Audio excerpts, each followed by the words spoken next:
12 ஆண்டுகள் காத்திருந்தோம். பாதை முழுதும் போராடி நின்றோம்.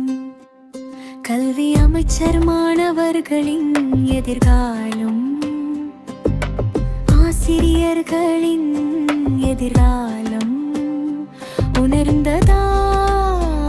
சாத்தியமானது இந்த மாற்றம்.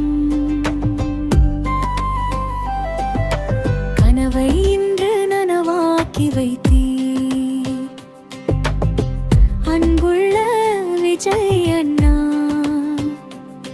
எங்கள் நெஞ்சில் குடியிருக்கும் நிலையான முதல்வரே, நன்றி நன்றி ஆயிரம் அஞ்சரம். தமிழகத்தின் நம்பிக்கை நீங்களே. கல்வி கல்வி